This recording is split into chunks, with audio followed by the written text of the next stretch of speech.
Yo, yo, yo, what's good, Hawks Nation, Hawks family? It's your boy, Damon. We talk Hawks TV, we talk Hawks Daily. Morning show, but I'm doing it in the afternoon. Let's talk about this real quick. This Ringer article in the Ringer by Kevin O'Connor, okay, from the Ringer. I'm sure y'all have read this article already, family. I'm sure y'all have read the article, okay, saying we disappointed around Atlanta has orbited around his point guard since drafting him, but after two disappointing seasons, a front office shakeup, head coaching change, the Hawks might be ready to move on this offseason. Now, reading this article, guys, okay, I'm gonna keep it a buck. I read the article. I read it yesterday. I mean Monday when it first came out. Oh, yesterday, excuse me, when it first came out. And I'm gonna keep it real. I'm gonna keep it real. If you're a Hawks fan like me, if you're a Hawks fan like the fans who come on the panel, fans in the chat who be in the chat doing these post game lives, everything in here, this is old news. This is old news. Okay. And like I was telling my homie, this right here, what they released, this is just a hit piece, guys. This is a hit piece, probably leaked by, I wouldn't be surprised if it's leaked by somebody. This stuff right here is not, I don't even consider this leaked information. Okay. Because all the stuff I already knew about. Okay.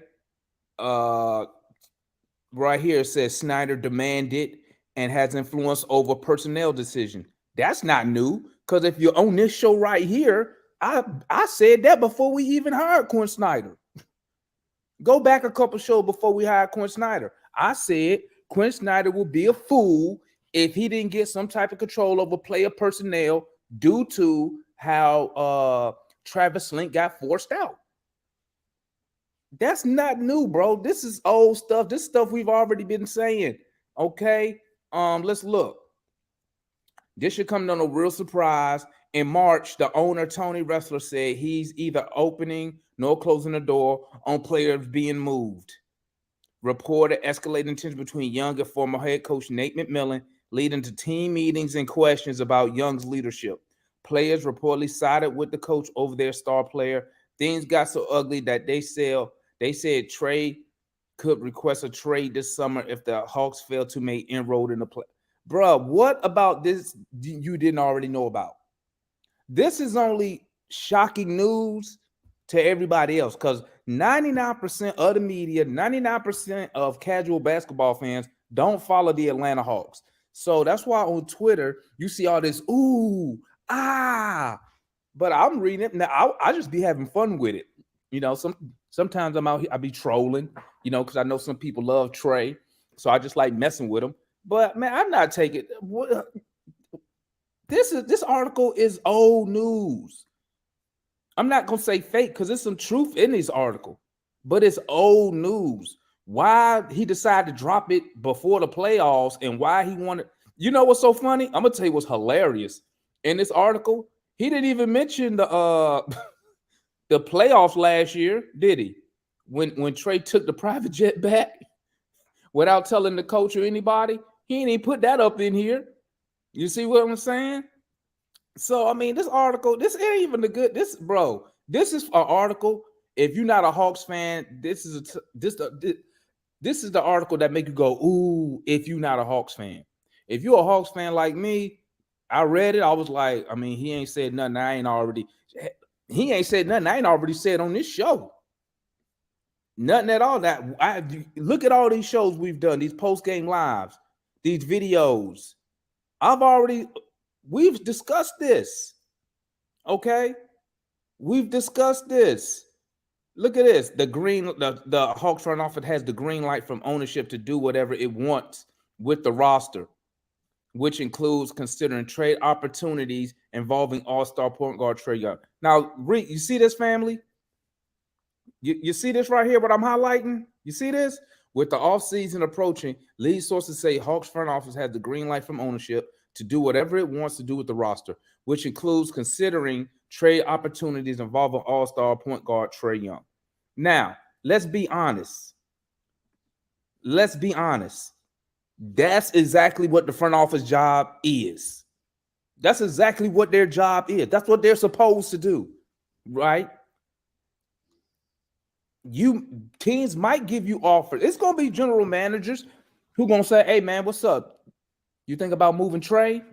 And if they got some pieces on their team, a superstar or whatever, as a general manager, you're gonna listen. You be like, "No, but I'll listen to I'll listen to what you're gonna say though." That's my response.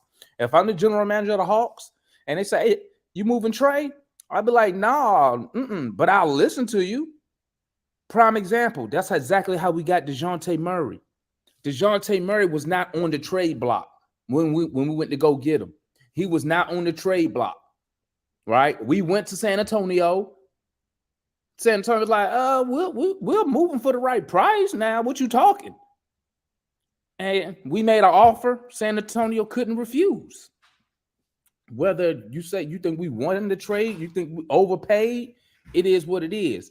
But that's what I'm trying to.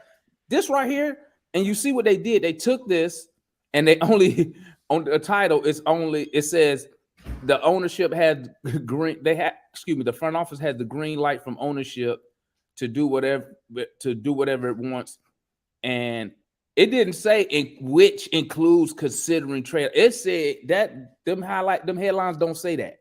They said the Hawks have the green light to trade Trey Young. And that's how you know these cats don't follow the Hawks, man.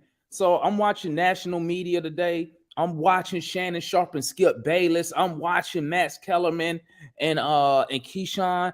And you could, but if you just as a Hawks fan, now remember, I'm a diehard Hawks fan. So when I'm listening to them, I'm like, what are these dudes talking about?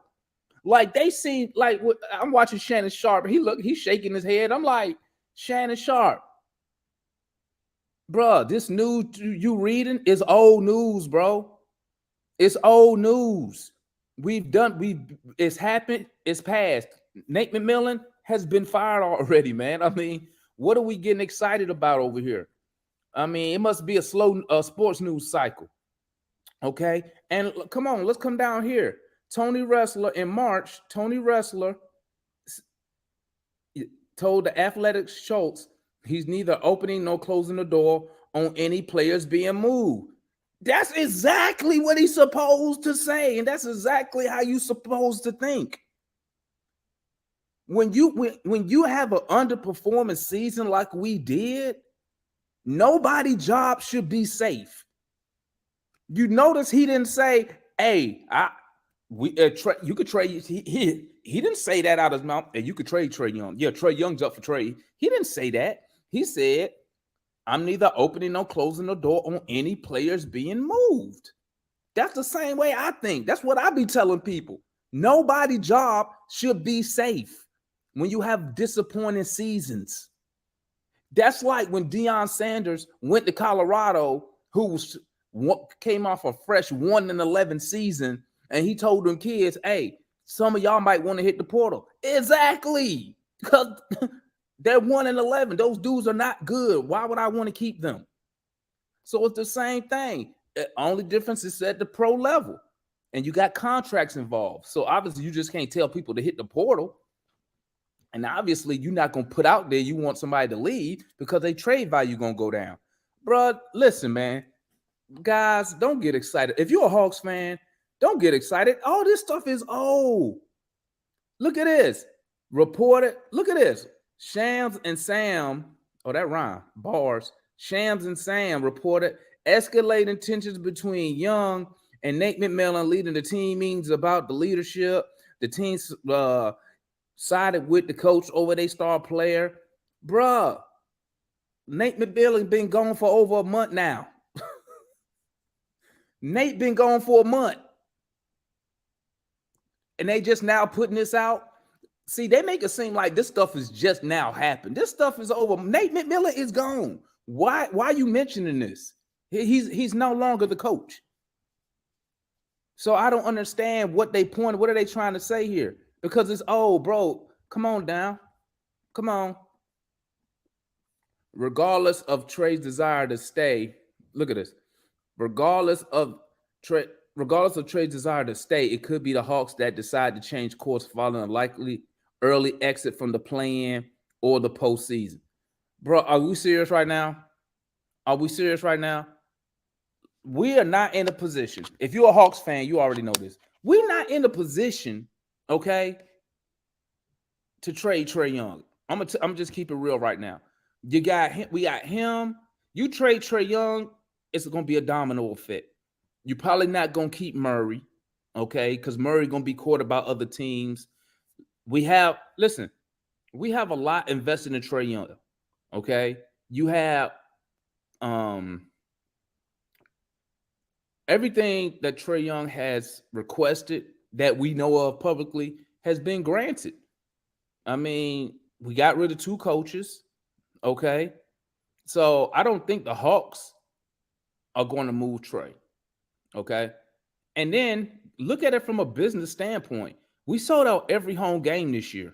Every game was sold out this year. I went to the game in San Antonio, bro. It was so many Hawk jerseys in there. Okay. Trey Young is a business. He's a cash cow for Tony Wrestler. So just off that alone, Tony Wrestler ain't just finna just trade Trey Young out of the blue. Okay. It's not gonna happen, guys. Come on, man. This stuff is old news, man. General Manager Slink stepped down in December following the shaky start, a new regime. So he didn't even go into details on why Travis Slink stepped down. So he didn't even go into why Travis left. So you see, it's a lot of context that's missing from this right here. Former General Manager Travis Slink stepped down in December following the shaky start. That's not why Travis resigned. He didn't resign due to the Hawks' shaky start. Come on now. Hawks fans, we know why Travis left. A new regime was tabbed to call the shots. General Manager Landry Fields, Assistant Manager Kyle Korver, and Head Coach Quinn Snyder, who was hired in February. During months of negotiations in the lead up to his hiring, Snyder demanded significant influence over personnel decisions. Atlanta's front office dynamic is described as a collaborative effort. Many high-level decision makers from opposing teams believe that it's now Snyder who has the final say. Guys, all this right here. I already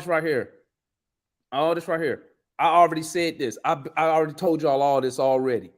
I told y'all when Quinn Snyder was on vacation negotiating, I said that. I said he better get some type of executive to his title and be in charge of player personnel. Why? One, because that's how Travis got forced out. Travis, who, if you don't know, he got forced out of that position.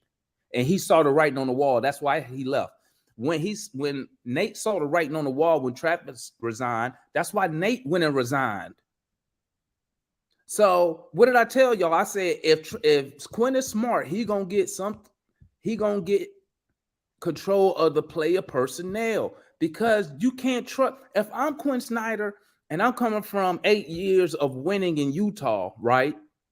And I'm coming to Atlanta, and and I told y'all this in these shows, y'all don't listen to me. I told you, I said, you telling me you don't think that Nate McMillan and Quinn Snyder has talked? It's a coaching fraternity, bro. They're not going to let each other go into bad situations without get some type of leeway. And I guarantee you, Nate McMillan told Quinn, hey, this is how they running shit over here. Make sure you got some say. Because what people don't want to say is Nate McMillan, by the time he quit, he had no power within the organization over the players. He had no power. That's why when Trey Young blew him off on that timeout, he didn't take him out the game. Let that been a rookie. Let that been anybody else. He would have yanked their ass out the game, but he didn't take Trey out that game because Nate McMillan had no power. I told y'all this. And so what did Quinn do? He made sure he got significant power within the organization so he can't be forced out by Landry and Nick Wrestler like Travis Slink was. Bruh, this is old news, man. I've told y'all this all. This is nothing new, my guys. Come on, man. Hawks players have mentioned the motion concept that Snyder's introducing. While there have been glimpses of movement, it's nothing close to the scale. Okay, now y'all see me on Twitter. I be getting on Quinn ads. Well, I be usually getting on about the defense. But I'm not dumb.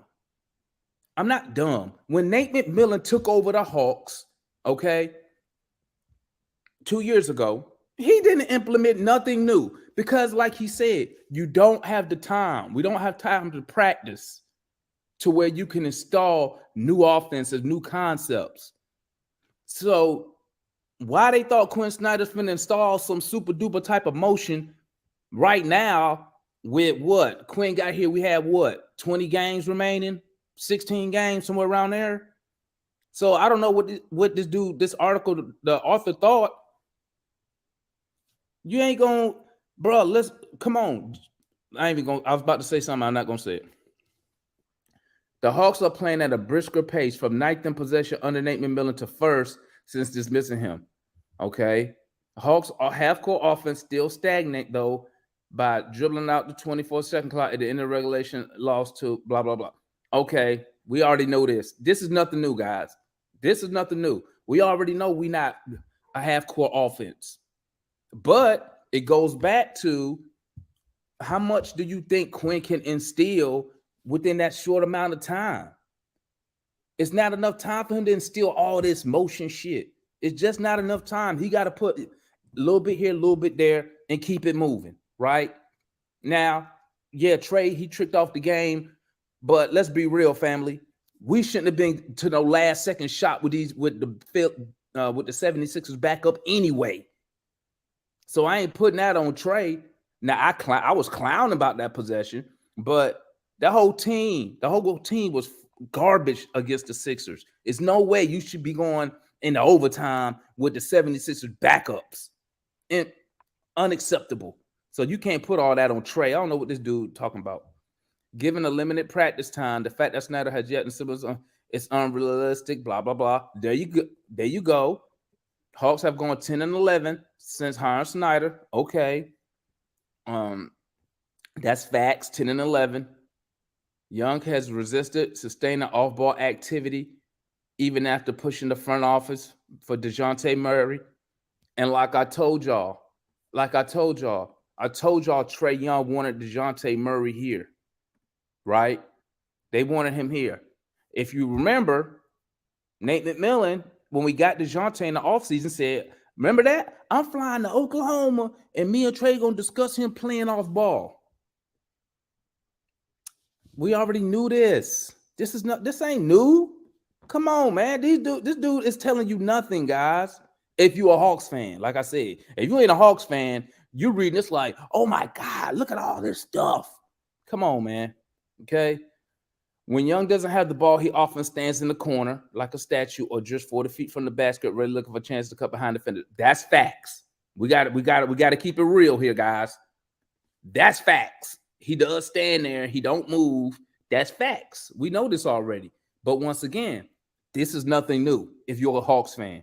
Young has displayed reluctance to shoot on open opportunities. Young has even displayed occasional reluctance. Well, I'm going to tell you something right now. Okay, you're going to put this statement down there. Young has resisted to shoot on open opportunities. Okay, well, okay. When he shoot logo threes, we get mad. Okay, my thing is this. Just because it's an open opportunity don't mean it's a good shot. So if Young passes up an open opportunity to find a better shot for a teammate, I'll take that every day. Trae not having a great shooting year. Okay, he's down in the three. He's down in the field goal percentage. So maybe he's saying, you know what? I'm not feeling it right now. Let me get somebody else involved. So this right here, Young has displayed a reluctance to shoot off. He's trying to make it seem like he not shooting the ball because he mad or something. Man, y'all stop with the cap, bro. Stop with the cap. Atlanta ended up witnessing another season of tedious your turn, my turn. Okay, this is cap. Because last year we didn't do your turn, my turn, because we had nobody else to do it with. So where they getting this another season of your turn, my turn offense, I don't know where they getting that from. Because last year it was just Trey's turn because we had no other all-star on the team. Man, this dude, he just throwing shit in there now. Blah, blah, blah, blah, blah, blah, blah, blah, blah, blah, blah, blah. The motion offense could also bring out the best of Bogey, who just signed a 4-year, $68 million deal. No, it's not. That motion offense ain't finna bring nothing out of ball on Bogey. Bogey problem is not shooting the ball, Mr. Arthur. His problem is playing defense. That's his problem. That's Bogey's issue. He can't defend. He could shoot the ball. He's shooting just fine. He averaging good numbers right now. So no, we ain't worried about no Bogey getting the best out of Bogey. We need the best out of him on the defensive side of the ball. That's what we need. Okay. Now we're talking defense. Their defensive rating has been in the bottom half of the league every season in the Young era. Okay, now this right here. Their defensive rating has been in the bottom half of the league in every season of the Young. That's not fair, because when we drafted Trae, we was a freaking lottery team, bro. We had the number 3 pick in the draft for a reason. We wasn't good. So you can't sit there and what he's supposed to do? Trae he a 6'4" point guard. What he's supposed to do? Come in and immediately change the defense? Come on, man. Now I'll give you this year and last year, okay? But the first 3 years, no, I can't give you that. I can't give you that. I'll give you this year and last year. Yeah, the defense should have been improved. But I'm not going. You can't just say every season of the Young era. Come on, man. We've been tanking since he got here, except to matter of fact, when we was making a run to the conference finals, we was really trying to lose. We wasn't really trying to win until the owner made Travis fire LP, and we went on that run. Let's not forget that. When we fired LP, we was below 500 on our way to the lottery. Hawks fans like me was looking at the draft. Come on, man. That's crazy. Utah was because no matter how hard Trae tries, and he's tried harder in the recent months, there's no hiding a tiny guard on defense. No, that's facts. That's facts. I'm gonna give you that. I'm gonna get an author credit on this one. You can't hide the tiny guard, but guess what? This is what I need from Trae. When they try this, man up on him, Trae. Just man up on him. You know, if he score, he score. But just man up on the man, you know. Snyder has invested more playing time in Jalen Johnson. Okay. All right, let's keep it real. Let's not act like Snyder invested more time in Jalen Johnson. Stop it. Listen, when Snyder took over, he said he's gonna rotate Jalen Johnson and AJ Griffin. Okay. Let's keep it a buck here. So let's not act like Snyder just came out here and was like, oh man, this guy he just recently started doing that because he was rotating both of the guys. Come on, Arthur. That's how I know these dudes don't follow the Hawks, man. Next season, center Okongwu should be elevated to a bigger role. Facts. I give you that. As good as Clint Capella is, the younger Okongwu, blah, blah, blah. Facts. Now, this facts. This facts. So you got to get credit where it's due. When he telling the truth, he telling the truth. He facts right here. Okay. Unfortunately, their wing defense remains pretty pitiful. Bay has been frustrating of a defender as he was for the Pistons. Well, this is not Trey Young's fault.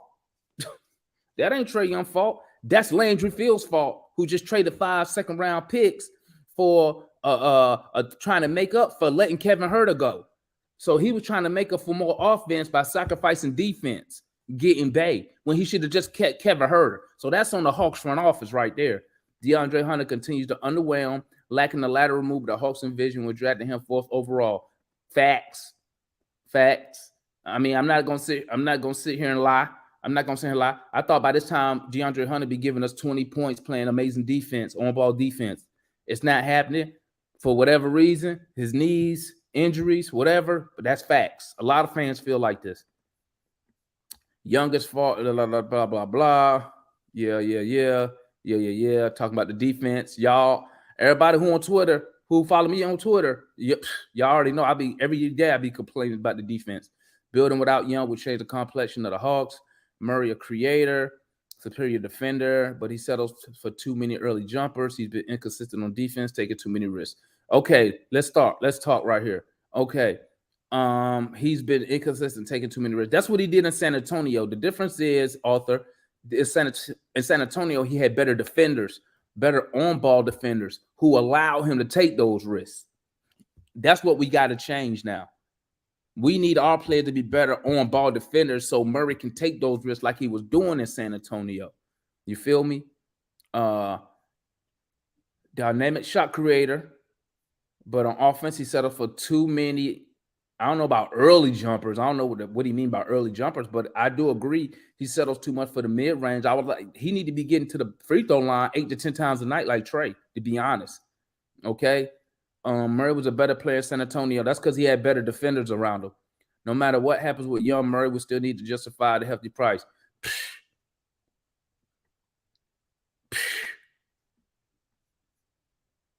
But upcoming free agent 24, he also should be a player the Hawks should be considering moving this summer if the return is less than 3 picks. Sometimes you got to cut. Why the fuck would we do that?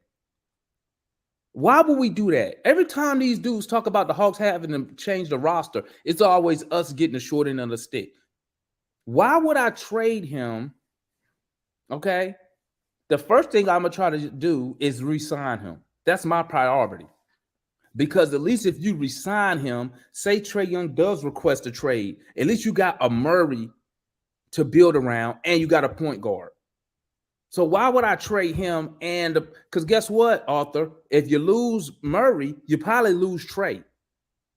Okay? I see you didn't put that in there because Trey wanted Murray here. So if you let Murray leave or you trade him, you're probably going to end up losing Young down the line. Okay? If I'm the Hawks, I'm re-signing Murray. Because at a minimum, he could be my plan B if Trae say, you know what, if Trey Young requests a trade, boom, well, okay, well, at least I got a point guard and I got somebody I can build around. Come on, man, cut your losses. Man, y'all stop it with the nonsense, man. I'm reading the rest of this article, blah, blah, blah, blah, blah, blah, blah. Okay, guys, video went a little longer than I wanted to, but Hawks fans, don't fret. Don't fret if you're a Hawks fan. He ain't told you nothing. He ain't told. If you watch this post game live, if you've been watching me, you've been watching analysts, you've been watching Matt, Ticket, Mike, White Mike, Pharaoh, who else? Tanju, who else? Arc Alien, Black Mike, who else up here?